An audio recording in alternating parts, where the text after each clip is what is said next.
রাজধানীতে এনসিপি ও ছাত্র দলের সমাবেশ আজ। একটি হবে কেন্দ্রীয় শহীদ মিনারে আর একটি শাহবাগে। সেজন্য জনসাধারণকে এই এলাকাগুলো এড়িয়ে চলার অনুরোধ করেছে পুলিশ। এছাড়া এইচএসসি পরীক্ষার্থীদের যথেষ্ট সময় নিয়ে কেন্দ্রে যেতে বলা হয়েছে।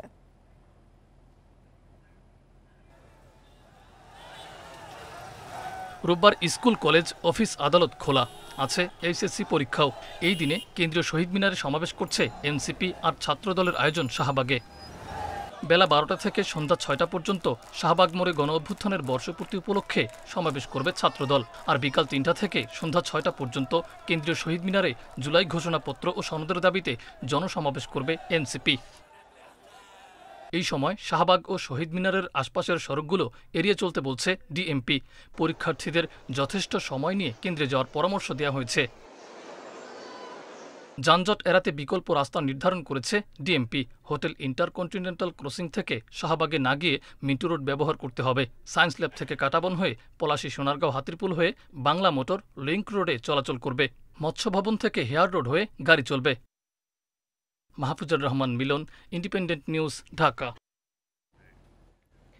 জুলাই ঘোষণাপত্রের খসড়া চূড়ান্ত হয়েছে। 5 আগস্ট মঙ্গলবার বিকেলে 5টায় জাতির সামনে এটি উপস্থাপন করা হবে। প্রধান উপদেষ্টা প্রেস সচিব শফিকুল আলম এসব তথ্য দিয়েছেন। জানা গেছে, ঘোষণাপত্রের খসড়ায় 26টি দফা রয়েছে, যাতে রয়েছে গণঅভ্যুত্থানের পটভূমি ও বৈষম্যহীন রাষ্ট্র গঠনের বন্দোবস্ত। গণ অভ্যুত্থানের মধ্য দিয়ে পতন হয় স্বৈরাচারের, দায়িত্ব নেয় অন্তর্বর্তী সরকার। রাষ্ট্রের মৌলিক সংস্কারে গঠিত হয় কয়েকটি কমিশন। তাদের প্রতিবেদনের ভিত্তিতে রাজনৈতিক দলগুলোর সঙ্গে কয়েক দফা বৈঠক করেছে ঐকমত্য কমিশন। সবার মতামতের ভিত্তিতে চূড়ান্ত হয়েছে জুলাই ঘোষণাপত্র। জুলাইয়ের যে ঐতিহাসিক ভিত্তি, সেগুলো একটু রিফ্লেক্টেড হবে, সেগুলো আসবে এখানে।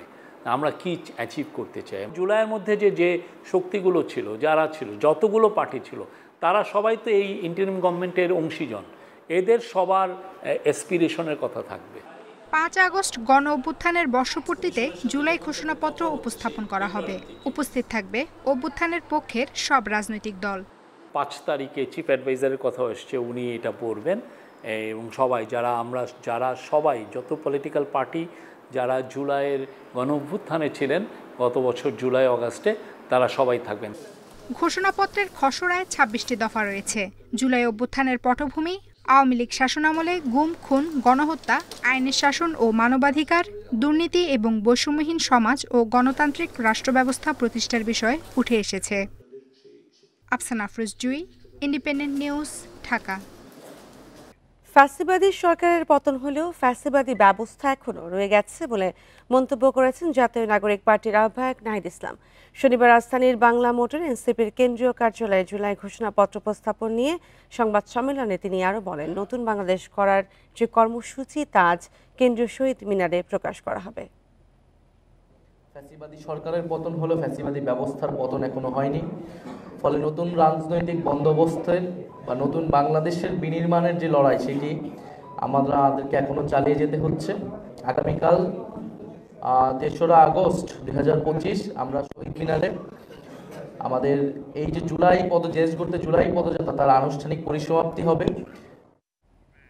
হঠাৎ করে নতুন পদ্ধতি নিয়ে এলেই সমস্যার সমাধান হবে এমন নয়, প্রচলিত পদ্ধতির উন্নতি করে সেটাকে এগিয়ে নেওয়া যেতে পারে বলে মন্তব্য করেছেন বিএনপি নেতা রুহুল কবির রিজভী। শনিবার নর্থ সাউথ বিশ্ববিদ্যালয়ে এক সেমিনারে নির্বাচন সংস্কার কমিশনের প্রধান বদিউল আলম মজুমদার বলেন, শেখ হাসিনা ট্যাঙ্কে করে ক্ষমতায় আসেননি, প্রচলিত পদ্ধতি তাকে দানব বানিয়েছে। গণতান্ত্রিক ও প্রতিনিধিত্বমূলক নির্বাচন পদ্ধতির সন্ধানে সেমিনারের আয়োজন করা হয় বেসরকারি বিশ্ববিদ্যালয় নর্থ সাউথে। সেমিনারে অংশ নেন বিএনপি, এনসিপি, খেলাফত মজলিস সহ বেশ কয়েকটি রাজনৈতিক দলের প্রতিনিধি এবং বিভিন্ন বিশ্ববিদ্যালয়ের শিক্ষক শিক্ষার্থীরা। আলোচনায় আসে পিআর পদ্ধতি, সংসদে নারী প্রতিনিধিত্ব, ভোটারের বয়স, দ্বিকক্ষ বিশিষ্ট সংসদ সহ সংস্কারের নানা বিষয়। বিএনপির সিনিয়র যুগ্ম মহাসচিব রুহুল কবির রিজভী বলেন, দেশে এখন ভিন্ন মতের মানুষেরা একসঙ্গে বসে কথা বলতে পারছেন। বিগত সরকারের আমলে ভিন্ন মতের সবাইকেই শত্রু মনে করা হতো।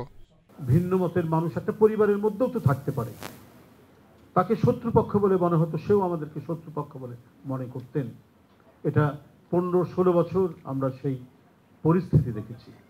দ্বিকক্ষ বিশিষ্ট সংসদ এবং পিআর পদ্ধতিতে নির্বাচন নিয়ে রুহুল কবির রিজভী বলেন, নতুন পদ্ধতি নিয়ে এলেই সমস্যার সমাধান হবে না এবং জনগণের জন্যও তা সহজ হবে না। পলিটিক্যাল ফ্যাসিস্ট চলে আসছে সামনে, তো সেখানে আপনি হঠাৎ করে একটা নতুন পদ্ধতি দিলে পরে এটা জনমনে হয়। আমি নিজেও অনেকটা কনফিউজ। নির্বাচন সংস্কার কমিশনের প্রধান বদিউল আলম মজুমদার বলেন, প্রচলিত পদ্ধতিতেই শেখ হাসিনা ক্ষমতায় এসে স্বৈরাচারী হয়েছেন। আগামীতে যাতে কেউ এমন হতে না পারে তা মাথায় রেখেই সংস্কার করতে হবে। শেখ হাসিনা কেন দানবে পরিণত হইল? কারণ ওই ব্যবস্থাই হলো দানবীয় ব্যবস্থা, যেটা তাকে দানবে পরিণত করেছে। এবং তিনি আরও কিছু কিছু করেছেন, পঞ্চদশ সংশোধনী পাশ, আরও কিছু কিছু নিবর্তনমূলক আইন, যেটা তাকে দানবে পরিণত হওয়ার বাবা ত্বরান্বিত করেছে। ভোটারদের ন্যূনতম বয়স 18-র নিচে করার আলোচনাকে ইতিবাচকভাবে দেখার কথা জানান এনসিপির সিনিয়র যুগ্ম সদস্য সচিব তাসনিম জারা এবং খেলাফত মজলিসের সভাপতি মামুনুল হক। তবে ভিন্নমতের কথা জানান NDM chairman Bobby Hajjaj. Sajjad Hossain, Independent News, Dhaka. একের পর এক প্রত্যাশা ভঙ্গ করছে অন্তর্বর্তী সরকার। দেশ পরিচালনায় শেখ হাসিনা সরকারের মিল পাওয়া যাচ্ছে বলে মন্তব্য করেছেন অধ্যাপক আনু মোহাম্মদ। শনিবার বিকেলে কেন্দ্রীয় শহীদ মিনারে দোহযাত্রায় এসব কথা বলেন তিনি। জনস্বার্থ বিরোধী কোনো চুক্তি করতে দেওয়া হবে না বলেও হুঁশিয়ারি দেন আনু মোহাম্মদ। জনবিধিবদ্ধ সতর্কীকরণ, জুলাই বিক্রির জন্য নহে, এ নিয়ে দ্রোহযাত্রার আয়োজন। আওয়াজ ওঠে গণহত্যার বিচার ও নব্য ফ্যাসিবাদের বিরুদ্ধে। শিল্পীদের পরিবেশনায় ছিল দ্রোহ আর প্রতিবাদ। গণ অভ্যুত্থানের আকাঙ্ক্ষা পূরণ হয়নি বলে অভিযোগ তাদের।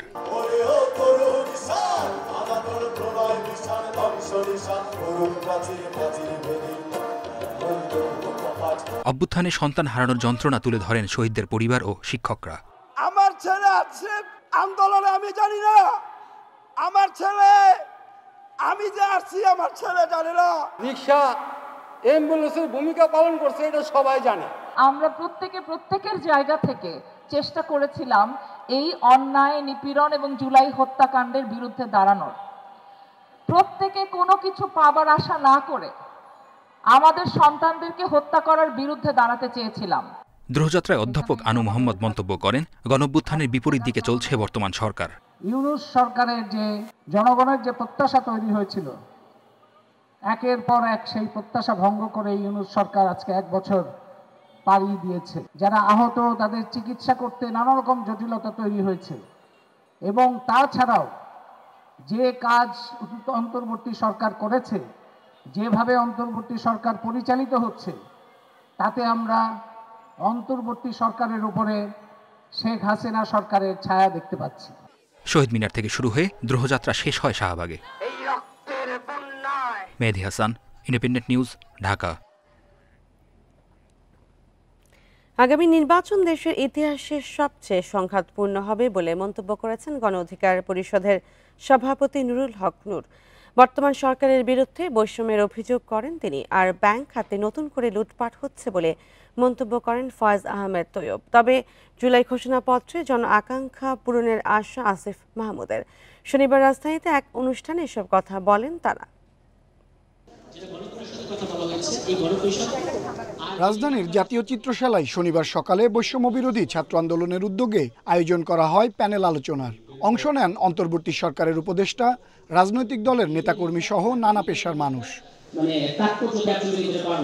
আলোচনায় যুব ও ক্রীড়া উপদেষ্টা বলেন, নানা বাধা উপেক্ষা করে 5 আগস্ট জুলাই ঘোষণাপত্র প্রকাশ হচ্ছে এবং দলগুলো একে সাংবিধানিক স্বীকৃতি দিতে একমত হয়েছে।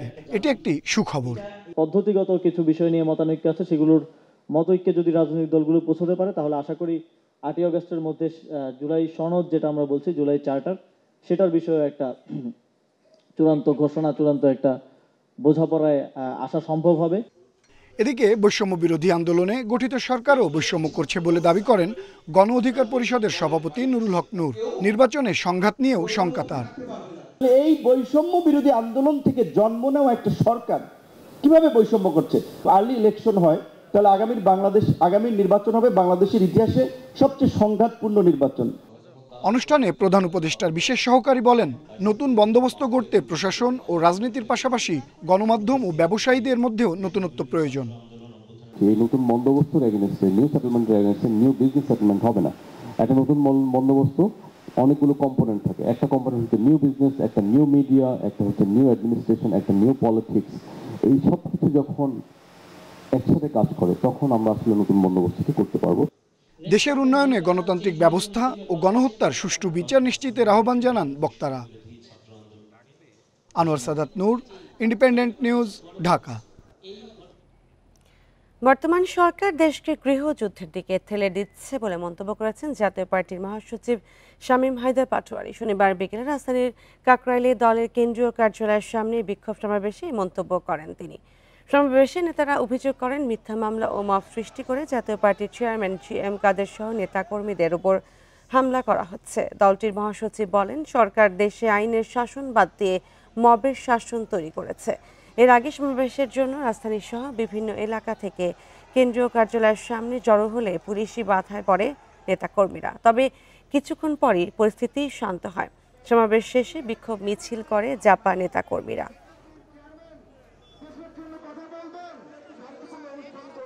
দেশ ডুবে যাচ্ছে, সরকার চেয়ে চেয়ে দেখছে।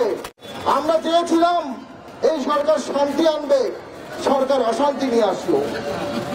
আমরা চেয়েছিলাম এই সরকার আইনের শাসন করবে, সরকার করলো মবের শাসন। বিএনপির স্থায়ী কমিটির সদস্য অবসরপ্রাপ্ত মেজর হাফিজ উদ্দিন আহমেদ বলেছেন, এমন কোনো দেশ নেই যেখানে অনির্বাচিত সরকার সংবিধান সংশোধন করতে চায়। মুক্তিযুদ্ধ করে যে সংবিধান লেখা হয়েছে তা মিথ্যা প্রমাণ করার চেষ্টা হচ্ছে বলেও অভিযোগ করেন তিনি। ইঞ্জিনিয়ার্স ইনস্টিটিউশনে জুলাই গণঅভ্যুত্থানের বর্ষপূর্তিতে আলোচনা সভা ও শহীদ পরিবারের সম্মাননা অনুষ্ঠানে তিনি এসব কথা বলেন। তিনি অন্তর্বর্তী সরকারের সমালোচনা করে বলেন, জুলাই যোদ্ধাদের আশা বাস্তবায়ন না হওয়ার কারণ হচ্ছে বর্তমান সরকার জুলাই চেতনা ধারণ করে না। বর্তমান সরকারের কেউই 17 বছরের হাসিনার দুঃশাসন নিয়ে কথা বলেনি বলেও মন্তব্য করেন মেজর হাফেজ। অনুষ্ঠানে বিএনপি স্থায়ী কমিটির সদস্য AZM জাহিদ হোসেন বলেন, ভবিষ্যতে যাতে কেউ ফ্যাসিস্ট আচরণ করতে না পারে সেরকম বিচার করতে হবে। ঐক্য ফাটল ধরলে স্বৈরাচাররা সুযোগ পাবে বলে জানান তিনি। জুলাই আগস্টের শহীদদের স্বপ্ন বাস্তবায়িত হয় নাই, তার প্রধান কারণ হলো এখন যারা সরকারে আছেন এই অবহিত পরেই, পতনের অবহিত পরেই যে সরকার রাষ্ট্র ক্ষমতায় এসেছে তারা এই চেতনাকে ধারণ করেন না। যাতে ভবিষ্যতে কেউ জনগণকে, সাধারণ মানুষকে, দেশের যারা মালিক অর্থাৎ এই দেশের জনগণ, তাদের প্রতি কোনো ধরনের অন্যায় আচরণ করা, দুঃসাহস না দেখায় আমাদের বিচারের মাত্রাটা এরকমই হতে হবে। চাঁপাইনবাবগঞ্জের সীমান্তে পদ্মা নদী থেকে 2 বাংলাদেশের মরদেহ উদ্ধার হয়েছে। শনিবার শিবগঞ্জের তারাপুর এলাকা থেকে মরদেহ উদ্ধার করে পুলিশ। নিহত শফিকুল ইসলাম ও সেলিম রেজার মৃত্যুর কারণ জানতে পারেনি পুলিশ ও বিজিবি। তবে স্থানীয়দের অভিযোগ BSF এর নির্যাতনে মৃত্যু হয় তাদের। স্বজনদের দাবি, নিহতদের শরীরে আঘাতের চিহ্ন ছিল। দুপুরে পদ্মা নদীতে মরদেহ দেখতে পান বিজিবি সদস্যরা। পরে শফিকুলের মরদেহ উদ্ধার করে পুলিশ। বিকেলে একই এলাকা থেকে সেলিমের মরদেহ উদ্ধার করা হয়। স্থানীয়রা জানায়, বৃহস্পতিবার রাতে শফিকুল ও সোহেল রানা নদীপথে ভারতে যান। এরপর থেকেই নিখোঁজ ছিলেন তারা। পরে শনিবার তাদের মরদেহ পাওয়া যায়। 9:30 10টার দিকে খবরটা পেয়েছি যে ও নিখোঁজ আছে এরকম। তার আগেও আমি খবর পাইনি। মানে আমি সকালে উঠে চলে গেলাম জায়গায়, ওখান থেকে আসছি, বাড়ি আসার সময় শুনলাম যে এই ঘটনা, তোমাদের শফিককে পাচ্ছে না। সংরক্ষিত বনের ঝর্ণা ঘিরে পর্যটন বন্ধ করতে হবে। পার্বত্য এলাকার দর্শনার্থীদের জন্য কিছু ঝর্ণা উন্মুক্ত রেখে গভীর বনে অবাধ সমাগম বন্ধ করে জরুরি বলে মনে করছেন গবেষকরা। জানান, ব্যাঙ, ফড়িং, গুইসাপ পাখি ও বাদুড়সহ নানা প্রাণীর জীবনচক্র চলে পাহাড়ের এই জলধারা ঘিরে। পর্যটকদের হই হুল্লোড়ে নষ্ট হচ্ছে পরিবেশ প্রতিবেশ।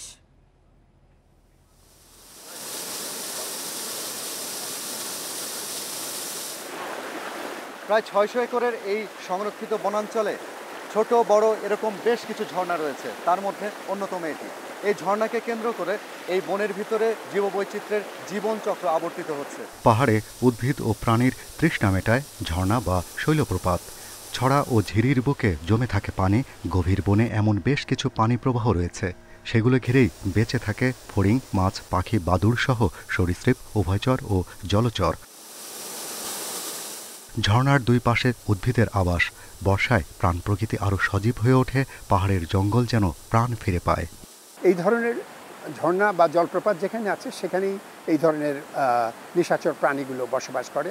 আর রাতের বেলা এখানে বন বিড়ালের যে কয়েকটা 2-3টি প্রজাতি আছে, মায়া হরিণ, এখান থেকে এখন সাম্বার হয়তো হারিয়ে গেছে, কিন্তু একসময় তারাও আসতো এখানে পানি খাওয়ার জন্য। এবং এই স্রোতধারাই সারা বনের মধ্যে সারা বছর পানি প্রবাহকে জীবিত রাখে। সিলেট ও চট্টগ্রাম বিভাগের পাহাড়ি বনাঞ্চলে থাকা ঝর্ণা ও শৈলপ্রপাত ঘিরে পর্যটনের বিকাশ হচ্ছে। বর্ষা থেকে শীত বা গ্রীষ্মে অসংখ্য দর্শনার্থীর সমাগম থাকে এসব জায়গায়। পর্যটকের হৈহুল্লোড়ে নষ্ট হচ্ছে জলাধারের স্বাভাবিক পরিবেশ।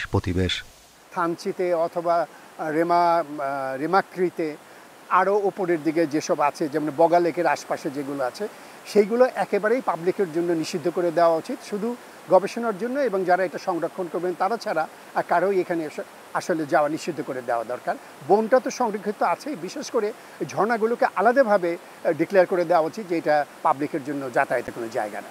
গবেষকেরা বলছেন, পার্বত্য চট্টগ্রামের কাঁচালং, পাবলাখালী, সাঙ্গু, মাতামুহুরীর সংরক্ষিত গভীর বনে যেসব ঝর্ণা, শৈলপ্রপাত ও জলাধার রয়েছে তা সংরক্ষণের এখনই পরিকল্পনা নেওয়া জরুরি। Shahriar Anirban, independent News, Dhaka.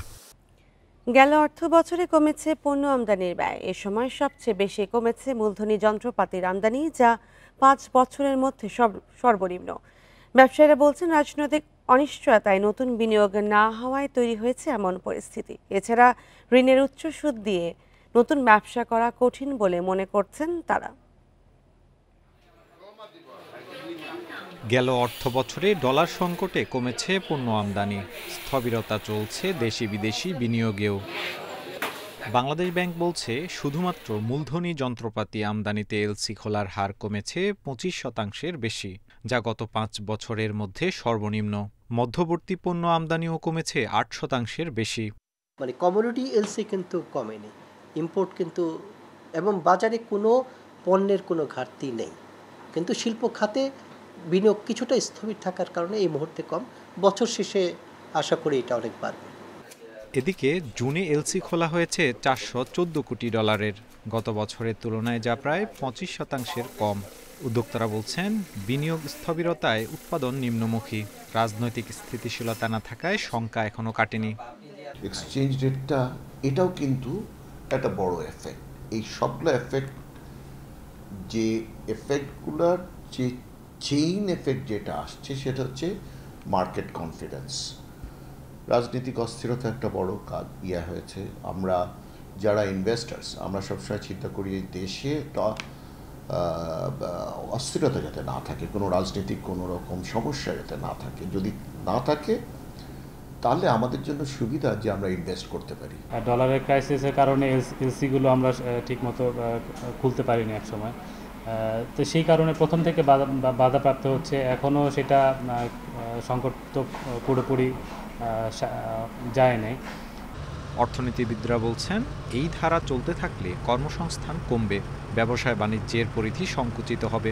নতুন বিনিয়োগ না এলে সরকারের প্রবৃদ্ধি অর্জনের লক্ষ্যমাত্রাও অনিশ্চয়তায় পড়বে। Tarek Hossain, Independent News, Dhaka. অনলাইনে বিমানের টিকিট কাটার বড় প্ল্যাটফর্ম ফ্লাইট এক্সপার্ট 100 কোটি টাকা নিয়ে বাংলাদেশ থেকে পালিয়েছে বলে অভিযোগ উঠেছে। শনিবার থেকে বন্ধ পাওয়া যাচ্ছে প্রতিষ্ঠানের অফিস ও ওয়েবসাইট। কর্মকর্তাদের অভিযোগ, প্রতিষ্ঠান বন্ধ করে মালিকপক্ষ দেশ ছেড়েছে। এতে গ্রাহক ও সরবরাহকারীদের টাকা ফেরত পাওয়া নিয়ে অনিশ্চয়তা তৈরি হয়েছে। এ ঘটনায় থানায় সাধারণ ডায়েরি করেছেন এক ভুক্তভোগী। জিডিতে উল্লেখ করা হয়, গ্রাহকদের 300 কোটি টাকা নিয়ে ফ্লাইট এক্সপার্টের ব্যবস্থাপনা পরিচালক সালমান বিন রশিদ শাহ সাইম সহ শীর্ষ 5 কর্মকর্তা সপরিবারে দেশ ছেড়েছেন। 2017 সালে যাত্রা শুরু করে ফ্লাইট এক্সপার্ট। দেশি বিদেশি বিভিন্ন এয়ারলাইন্সের টিকিট বুকিং ও ভিসা সেবা দেয় তারা। কম খরচে সহজে টিকিট বুকিংয়ের সুবিধার কারণে প্ল্যাটফর্মটি জনপ্রিয় হয়ে ওঠে। সকালবেলায় হঠাৎ করে আমরা দেখতেছি যে আমাদের পোর্টালে ঢুকতে পারতেছি না। তখন ওনাদের অফিসে আসি, দেখি যে ওনারা পলাতক, ওনারা নাই। ওনাদের অফিসার যারা ছিল তাদের সাথে কথা বলে আমাদের যারা সবাই ছিল সবাই মিলে আমরা একটা মামলা দিছি। গভর্নমেন্ট এটার বিরুদ্ধে ওইভাবে অ্যাকশন নেয় না, এটার প্রতিকারও হয় না, মাঝখান দিয়ে ভুক্তভোগী হয় যারা এটার সাথে যুক্ত থাকে কোনো না কোনোভাবে। চাঁপাইনবাবগঞ্জে জনপ্রিয়তা হচ্ছে অনলাইনে আম বিক্রি। ফেসবুক ও ওয়েবসাইটে অর্ডার করেই ঘরে বসে মিলছে পণ্য। এতে লাভবান হচ্ছেন ক্রেতা বিক্রেতা উভয়ই। কমেছে মধ্যস্বত্বভোগী দৌরাত্ম্য। ফেসবুক ও ই কমার্সে আম বিক্রির সঙ্গে জড়িত প্রায় ৫,০০০ উদ্যোক্তা।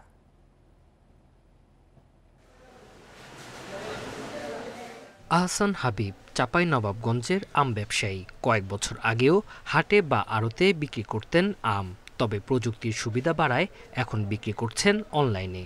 গত বছর ১ টনের মতো আম বিক্রি হলেও চলতি মৌসুমে তা বেড়েছে ১৫ গুণ, বলছেন এই ব্যবসায়ী। গত ২ বছরের চাইতে এইবার কিন্তু আমার অনলাইনে আম বিক্রিটা অনেক বেড়েছে। এই অনলাইনে আম বিক্রি করার পরে যেটা আমরা সুবিধা পাই যে কনসার্ট বাজারে বা আশেপাশে বাজারে আমটা নিয়ে যেতে হয় না। ঘরে বসেই বিক্রেতারা মোবাইল ফোন বা ল্যাপটপ থেকে প্রোডাক্ট ডিটেল আপ করতে আসছে অর্ডার, ক্রেতার কাছে পৌঁছে যাচ্ছে আম। প্যাকিং করে এবং কুরিয়ারের জন্য প্রস্তুত করে ডেলিভারির জন্য রেডি করে ফেলে এবং আমরা চেষ্টা করি সেম ডে প্রসেসিং এবং সেম ডে ডেলিভারি দেওয়ার জন্য। স্থানীয় চাষিদের আম ন্যায্য মূল্যে কিনে তার শতভাগই অনলাইন প্ল্যাটফর্মে বিক্রি করছেন ই কমার্স উদ্যোক্তারা। বাগানিরা আড়তে বা বাজারে বিক্রি করতে হতো, সেখানে একটা ক্যারিং কস্ট হচ্ছে, রেটের একটা ব্যাপার থাকে। কিন্তু অনলাইন যারা আম কেনে তারা কিন্তু বাগানে যে একটা রেট ফিক্স করছে, বাগান থেকে নিয়ে যাচ্ছে, এতে বাগানিদের কিন্তু ভালো হচ্ছে। কয়েক বছর আগেও মধ্যস্বত্বভোগীর খপ্পরে পড়ে লোকসান গুনতেন চাষিরা। অনলাইন সুবিধায় আমের সঠিক দাম পাচ্ছেন তারা। উৎপাদকের কাছ থেকে বা উদ্যোক্তার কাছ থেকে সরাসরি ভোক্তার কাছে যাচ্ছে। এখানে ওজনের বিষয়টা সঠিক থাকছে, অর্থাৎ ২০ কেজি আমি মানি ২০ কেজি। বাজারে আমরা যেটা দেখি ২০ মনে হয়তো ৫ কেজি ৭ কেজি বা ১০ কেজি বেশি দিতে হয়। এই জিনিসটা অনলাইনে বিজনেসে এটা লাগে না। জেলায় অনলাইনে আম বেচাকেনায় জড়িত প্রায় ৫,০০০-এর মতো উদ্যোক্তা। Independent news. ৩ মাস বন্ধ থাকার পর কাপ্তাই হ্রদে মাছ ধরা শুরু হয়েছে। মধ্যরাত থেকে হ্রদে মাছ ধরা শুরু করেন জেলেরা। মাছ আহরণে নিষেধাজ্ঞা প্রত্যাহারের পর কর্মচঞ্চল হয়ে উঠেছে জেলেপাড়া। মাছের সুষ্ঠু প্রজননের স্বার্থে ১ মে থেকে ২ আগস্ট পর্যন্ত ৩ মাস কাপ্তাই হ্রদে সব ধরনের মাছ শিকার নিষেধাজ্ঞা জারি করে স্থানীয় প্রশাসন। অন্যান্য বছর ২-৩ দফা সময় বাড়িয়ে প্রায় ৪ মাস পর মাছ আহরণে নিষেধাজ্ঞা প্রত্যাহার করা হতো, কিন্তু এবার হ্রদে পর্যাপ্ত পানি থাকায় নির্ধারিত সময় নিষেধাজ্ঞা প্রত্যাহার করা হয়েছে।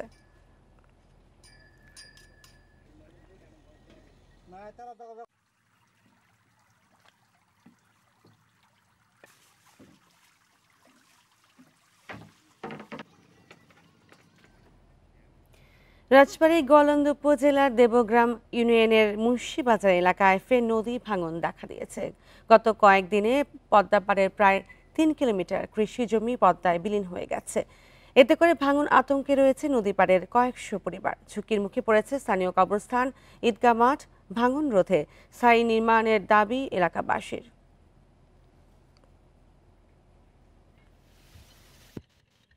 পদ্মার পানি বৃদ্ধির সঙ্গে স্রোত ও ঢেউয়ে রাজবাড়ীর গোয়ালন্দর ছোট পাকলা, দেবগ্রাম ও দৌলদিয়া ইউনিয়নের ৩ কিলোমিটার এলাকা জুড়ে ভয়াবহ ভাঙন দেখা দিয়েছে।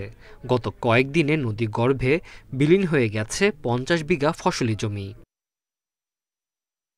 হঠাৎ ভাঙনে দিশেহারা পদ্মাপাড়ের কৃষকরা। কেউ হারিয়েছেন পাট, কেউ বা ধান আর পটলের ক্ষেত। ঝুঁকিতে রয়েছে স্কুল, কবরস্থান, মসজিদ ও শতাধিক বসতবাড়ি। কয়েকদিন ধরে ভাঙতেছে, মেলা ভেঙে গেল। এখন আল্লাহ যে কোন জায়গায় আমাকে নিবি আর কোন জায়গায় আশ্রয় পাবো আর উপায় নাই। গতবার কিছু দিয়ে ব্যাগ ফেলা যে জায়গা ভাঙে নাই, এবার ভাঙন বেশি, এই ফসল ২ মাসে ভাঙতেছে। গত বছর মুন্সিবাজার এলাকায় জিও ব্যাগ ফেলায় সেখানে ভাঙন থেমে যায়। যেখানে জিও ব্যাগ নেই সেখান থেকে ভাঙন শুরু হয়েছে। দ্রুত ব্যবস্থা না নিলে পুরো এলাকা নিশ্চিহ্ন হয়ে যেতে পারে বলে শঙ্কা স্থানীয়দের। জিও ব্যাগ ফেলা যেন এই নদীটা মোটামুটি শাসন করার একটা ব্যবস্থা করে, যাতে আর না ভাঙে। দ্রুতই ভাঙন রোধে কাজ শুরু করার আশ্বাস পানি উন্নয়ন বোর্ডের। নদী ভাঙন কবলিত স্থানের তথ্য সাথে নিয়ে মাঠ পর্যায়ে সাইট পরিদর্শন করে আমরা ঊর্ধ্বতন দপ্তরকে সঙ্গে সঙ্গে অবহিত করছি। উর্ধ্বতন দপ্তর থেকে কাজের প্রশাসনিক অনুমোদন পেলে আমরা মাঠ পর্যায়ে কাজ বাস্তবায়ন।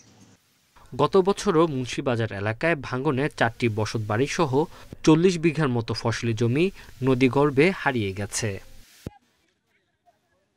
Tanzil Hasnat, independent news. 1.5 বছর আগে পরীক্ষামূলক চালুর পর বন্ধ আছে রাজশাহী সুলতানগঞ্জ নদী বন্দর। ভারতের সাথে নৌপথে পণ্য আমদানি রপ্তানিতে সময় ও খরচ কম হওয়ায় এই বন্দর নিয়ে আশাবাদী ব্যবসায়ীরা। তাদের অভিযোগ, রাজস্ব বোর্ড ও নৌ পরিবহন কর্তৃপক্ষের সমন্বয়হীনতায় বন্দরটি চালু হচ্ছে। এদিকে বন্দর পরিদর্শনে এসে নৌ উপদেষ্টা জানালেন, সরকারের সব সংস্থা এই বিষয়ে একযোগে কাজ করবে। গত বছরের ফেব্রুয়ারিতে রাজশাহীর গোদাগাড়ির সুলতানগঞ্জ নৌবন্দর দিয়ে ভারত বাংলাদেশের মধ্যে পরীক্ষামূলকভাবে কয়েকটি নৌযান চলাচল করে। পণ্য আনা নেওয়ায় সময় ও খরচ বাঁচায় আশাবাদী হন স্থানীয় ব্যবসায়ীরা। তবে পরীক্ষামূলক কার্যক্রমের পর আর এগোয়নি বন্দর চালুর কাজ। ব্যবসায়ীদের অভিযোগ, আমদানি রপ্তানির জন্য সম্ভাবনাময় এই বন্দরটি প্রশাসনের সদিচ্ছার অভাবেই চালু হচ্ছে না। আমি এক জাহাজ পাথর আনতে পারি, তা সেখানে লাগে $10 লাখ, আর এক জাহাজ পাথরে মাদার ভেসেল মানে 50,000 টন যদি এখান থেকে আনি আমার লাগবে $5 লাখ। তাহলে কি $5 লাখ কিন্তু আমার বাংলাদেশের টাকা সেভ হয়ে যাচ্ছে। সোনা মসজিদে $13 আর এখানে $9.8 মানে 3 টাকা 20 পয়সা করে পার টনে সেভ হবে এবং এখান থেকে বিপুল পরিমাণে রাজস্ব আয় হবে। সেটা এইখানে অবকাঠামোর জন্য 1 মাসের যে আয় হবে সেই এখানে সোনার মহল তৈরি করা যাবে। বিআইডব্লিউটিএ বলছে, এই বন্দর নিয়ে তারা ইতিবাচক মতামত দিলেও অবকাঠামোগত নানা বিষয় উল্লেখ করে সায় দিচ্ছে না এনবিআর। এনবিআর চাচ্ছে যে এখানে একটা পূর্ণাঙ্গ ফ্যাসিলিটিস তৈরি করার পরে যাতে আমরা পোর্টের কার্যক্রম চালু করি, তাদের মতামত এরকম ছিল। তবে আসলে বিষয়টা হলো যে বাস্তবতার প্রেক্ষিতে আপনি দেখেন বাংলাদেশে যে সমস্ত নদী বন্দর আছে সেখানে কোথাও কিন্তু আমাদের এরকম যে ফুল ফেজ পোর্ট ফ্যাসিলিটিস এরকম না। আমরা একটা জায়গায় কাজ শুরু করি, আস্তে আস্তে সেই জায়গায় ডেভেলপমেন্ট হয়। বন্দরটি চালু করতে অবকাঠামো সহ বিভিন্ন বিষয়ে দ্রুত সমাধান জরুরি বললেন নৌ উপদেষ্টা। সরকারের বিভিন্ন সংস্থা এ বিষয়ে একযোগে কাজ করবে আশ্বাস তার। এখনকার এনবিআর সেটআপে সেখানে তো আমি মনে করি না যে এই ধরনের কোনো টানাপোড়েন এখানে আছে। যদি থাকেও, ছিল, অতীতে থাকলেও এখন সেটা হবে না। নৌবন্দরটি চালু হলে দুই প্রতিবেশী দেশের ব্যবসায়ী নতুন মাত্রা যোগ হবে, তৈরি হবে কর্মসংস্থান বলছেন ব্যবসায়ীরা। Ahsan Habib, Apu, independent news, Rajshahi. আর এই ছিল এখনকার সংবাদ। ইন্ডিপেন্ডেন্ট টেলিভিশনের সব খবর বিস্তারিত জানতে চোখ রাখুন ফেসবুক, ইউটিউব ও এক্সে। ধন্যবাদ সবাইকে।